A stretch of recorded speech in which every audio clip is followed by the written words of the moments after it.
guys, welcome to episode 2 of our new series, Origin Story. Now, last week we spent talking about how we are made in the image of God and how that should play a role in how we live life and how we pursue who we were meant to be, how we own the person that God calls us to pursue. And this week, I want to talk about how we take that, how we take the person we are and how we take the love that God has for us and what we do with it. And I think you can look at every superhero story and you can wonder what is a superhero's job, and you can say so many different things. It's their job to have superpowers, it's their job to fight a villain, it's their job to save a city, it's their job to be able to do something super cool with, I don't even know, shooting lasers. I'm not entirely sure, but there's a ton of different things that you can say that a superhero is supposed to do. But ultimately, there's one underlying thing that every superhero should be trying to do, and that's to help the people in front of them. It's to help those that they see have need, to step in and to care. And I want to look at Jesus this week, and no surprise, I want to look at Jesus this week because I think he sets such a beautiful example of what it looks like for us to love and care for the people in front of us, the people in need. And I think a beautiful, beautiful example of how Jesus does this is in the very famous story of Jesus washing the disciples' feet. You see, what happens here is that Jesus decides, after a long day, to wash his disciples' feet before dinner. And what you need to understand is the practice of washing somebody's feet was always done by a servant. Somebody who was considered of lowly value, who was considered less than of the person whose feet they're washing. And also what you need to know is people's feet back then were very gross. They didn't have closed-toed shoes, and they walked in dirt and mud and animal feces. It was not clean, it was gross, but Jesus wanted to wash the disciples' feet. He wanted to care for them and value them in that way, but the thing is, it was uncomfortable. It was uncomfortable because it wasn't expected of him. And even some of the disciples were uncomfortable with it because they couldn't understand why Jesus would be doing this. Why Jesus, a rabbi, somebody who's considered to have such high authority and to be very valued, would want to wash his disciples' feet. But Jesus is setting an example of what it looks like to love people well, what it looks like to care for the people in front of you. Because you see, what he's doing by washing their feet is that he's telling them that I am here to love you, to care for you, to provide for you, or just to value you and show that I value you, even if it's something that is uncomfortable, even if it is something that is not expected of me. I want to do it if it means I love you. I want to do it if it shows that I care. And that's what we're being challenged to, is how are we in our stories and in the callings that God has given us, stepping out of what is expected of us, stepping out of what is comfortable to love those in front of us, to love those who have need. And I think Jesus says something that is so profound, but it's also so important for us to know and to remember, because I think it's one of the biggest things that he teaches each and every one of us when it comes to how we live a life with him and then live that life to love others. And that is in John 13:34-35. And this is what Jesus said to his disciples. A new command I give you, love one another. As I have loved you, so you must love one another. By this, everyone will know that you are my disciples, if you love one another. And I think that is so good for us to hear and so important for us to remember, because that is what Jesus calls us to. He says it in here, as I have loved you, so you must love one another. And what that means is we need to be receiving Jesus' love. We need to be taking that love that he has given us and accepting in it, and sitting in it, and allowing it to transform us, allowing it to inspire us to love others well. And I think I've learned this in so many different ways over the years of what it looks like to receive the love that Jesus has for me, to receive that sacrificial love, and then to move forward and love others with the same love that he had and to love them unconditionally. And I think one of the big moments of me learning that I can think about was in high school. You see, Jesus loved me really well in the fact that when I started attending Impact when I was 15, he surrounded me with incredible people. He surrounded me with wonderful friends who valued me and cared for me and supported me well.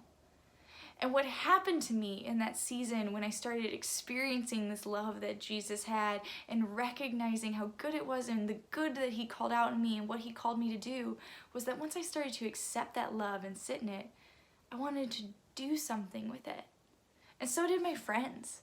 We wanted to do something with the love that we had. And so one day we decided that we wanted to spend our Saturday caring for people. And so my friend Kayla suggested that we make sack lunches and that we go down to the city and we all split up because there's about 12 of us. And we all split up, 2 people each, and that we roam around and we give sack lunches to homeless people. But Kayla challenged us and told us not to just hand out the lunches, but she also told us to sit and to talk with them.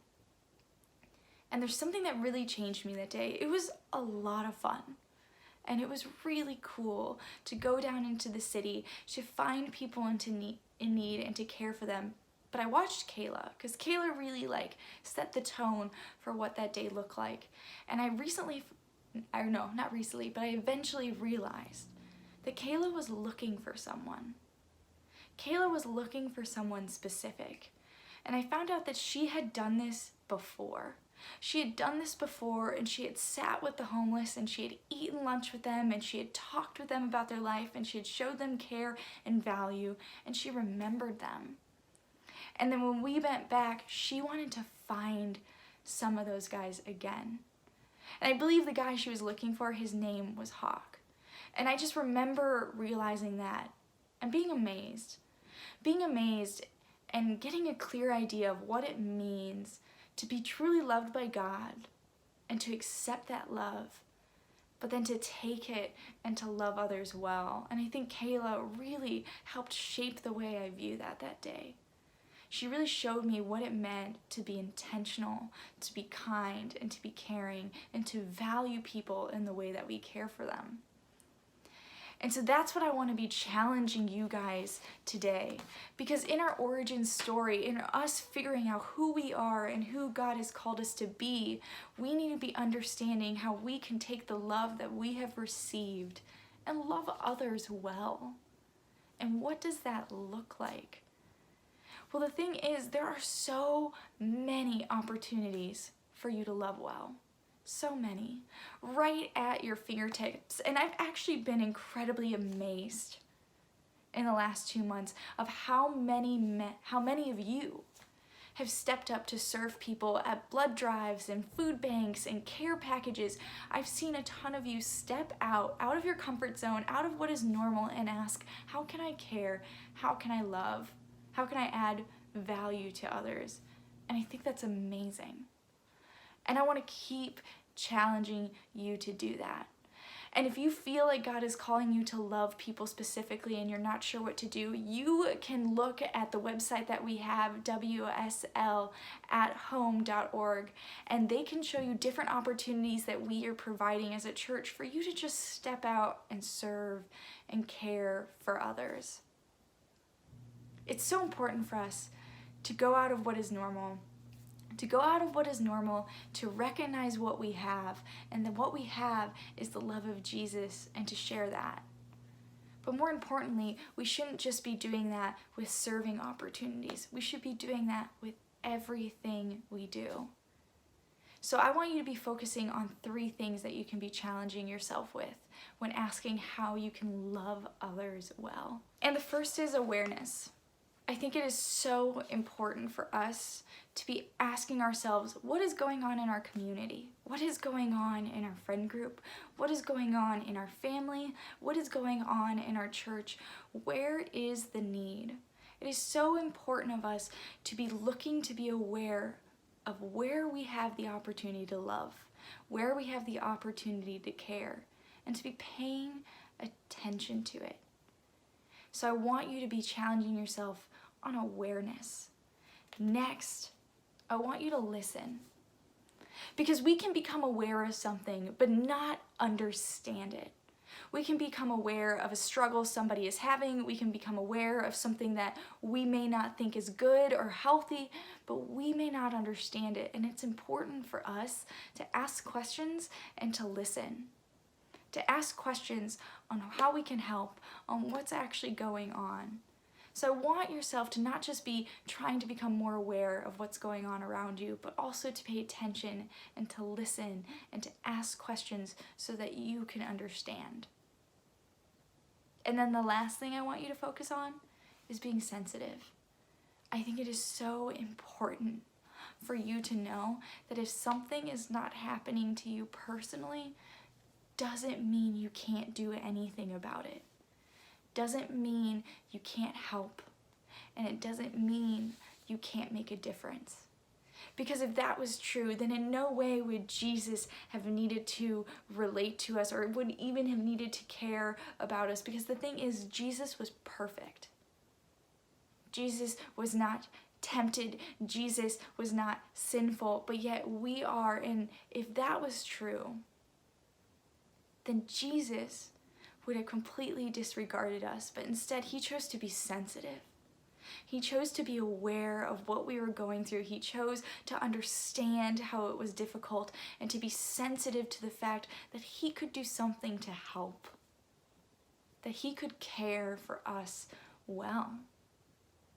And that's what we need to be doing. We need to be asking ourselves, even if this doesn't personally affect me, even if this isn't my struggle or this isn't something I can relate to, how can I care for someone in this? And sometimes caring is just being there for them. Or sometimes caring is doing something about it. And so that's my big challenge for you guys this week. I want you to be asking yourselves, where can I be aware? Where can I listen? And how can I be sensitive? And after asking yourself that, what is one way this month that you can love someone or something well?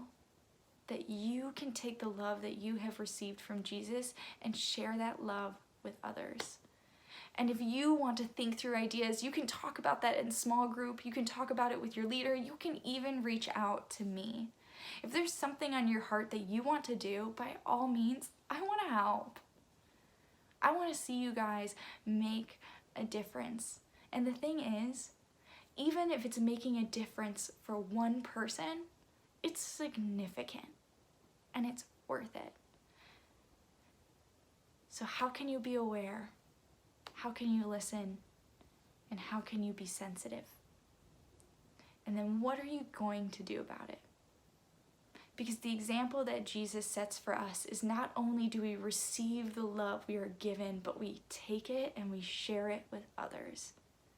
That we go out of what is comfortable for us and we do it because it's important and we understand that it can be life-changing. So I hope you guys have fun in small groups. That's all I have for you today. And now we have announcements.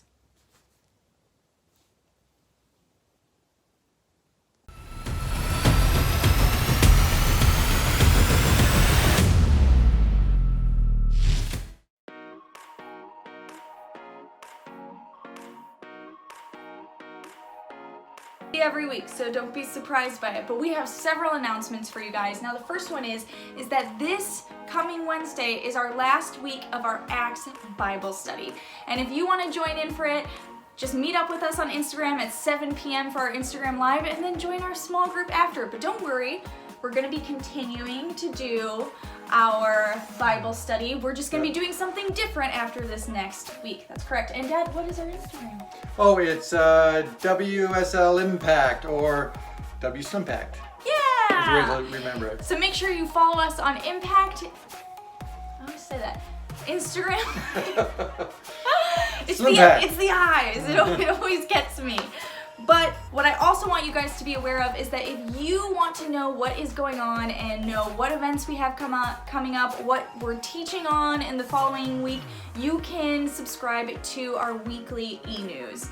And you can do that by going to wslathome.org/impact and signing up, and you'll get all the info you know, and you'll also be sent the links to groups and everything, which I think is important to be aware of. Isn't that correct, Dad? It is. So after we view the video, you're going to rejoin us at our individual huddles, and you can find those links in an email from Roni, or you get it from us. You can reach out to us, or where else? Or me! And you can reach out to me. But it's one link through Zoom. We're not using 8x8 anymore, so don't go to the 8x8 meeting. You need the Zoom link.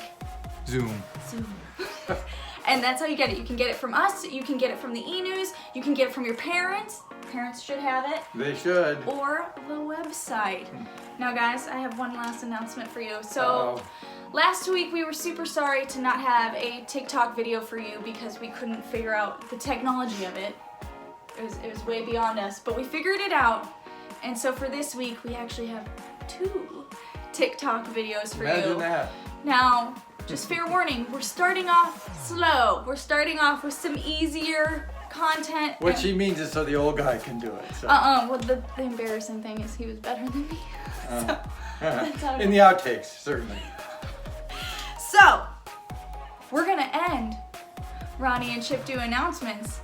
And stay tuned, because these TikTok videos are for you guys. So, there Coming you up. go. Roni and Chip Sign do off. announcements.